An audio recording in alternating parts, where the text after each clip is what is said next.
الخرف هو مصطلح جماعي لمجموعة من الاضطرابات التقدمية التي تؤدي إلى أعراض متعددة. الأعراض لا تسبب فقط أعراضا معرفية، بل تسبب أيضا الكثير من الأعراض السلوكية والنفسية. الأعراض الرئيسية بالطبع تمتد إلى مجال الذاكرة. يؤثر على مجال الذاكرة الحديثة، يصبحون نسيانين، ينسون الأحداث الحديثة، يكررون الأسئلة، يقولون نفس الشيء مرارا وتكرارا. هذه المجموعة من الأعراض هي ما يسمى بالخرف.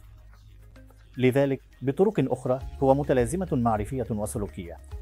مامن تشيواو الخرف. لقد تبين أن الخرف يؤثر على حوالي 6 إلى 7% من إجمالي السكان المسنين في الهند، لذا فهو مرض شائع إلى حد ما.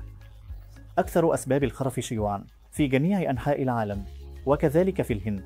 السبب الأول هو مرض الزهايمر، والسبب الثاني هو الخرف الوعائي الذي يحدث بسبب السكتات الدماغية الصامتة المتعددة التي تحدث في مناطق معينة من الجسم. الخرف الثالث الأكثر شيوعا هو بسبب الخرف الباركنسوني أو الخرف مع أجسام ليوي.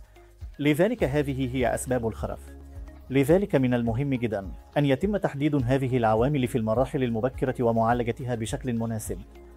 يمكن منع حوالي 40 إلى 50% من خطر الإصابة بالخرف في وقت لاحق من خلال التعرف المبكر والعلاج المناسب لكل هذه الأمور. وهناك نوع معين من النظام الغذائي يسمى نظام الغذائي.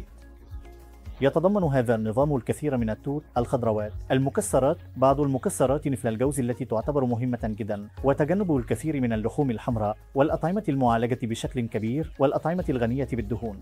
لذلك هذا التشكيل الخاص من العناصر الغذائية يشكل ما يسمى بنظام الغذائي. وقد أظهرت الدراسات أن هذا النظام يمكن أن يمنع التقدم إلى الخرف أو الحالة التي تسبق الخرف والمعروفة بضعف الإدراك البسيط. كيف نقوم بتشخيص الخرف؟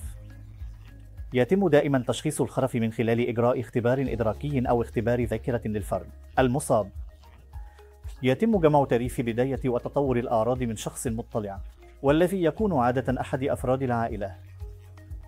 ثم نقوم بإجراء بعض الفحوصات. نقوم بعمل فحص للدماغ عادة عبر الرنين المغناطيسي. إذا لم يكن بالإمكان إجراء الرنين المغناطيسي نلجأ إلى التصوير المقطعي. في بعض الأشخاص نحتاج أيضا إلى إجراء فحص للدماغ، والذي قد يكون ضروريا لتوضيح العجز. كما نقوم بإجراء مجموعة من فحوصات الدم لمعرفة ما إذا كانت هناك عوامل أخرى قد أدت إلى ظهور أعراض الخرف. في معظم الأحيان، في الغالبية العظمى من الحالات، نعطي الأدوية فقط. نادرا جدا إذا كان لدى المريض حالات جراحية قابلة للعلاج مثل زيادة السوائل في منتصف الدماغ، والتي تعرف باسم استسقاء الدماغ ذو الضغط الطبيعي، فسوف نضطر إلى إجراء عملية جراحية بسيطة تسمى التحويلة الصغيرة. لكن في غالبية المرضى نعتمد فقط على الأدوية. لذلك يمكن تبني كل هذه العوامل لتجنب الخرف أو الضعف الإدراكي البسيط في الحياة اللاحقة.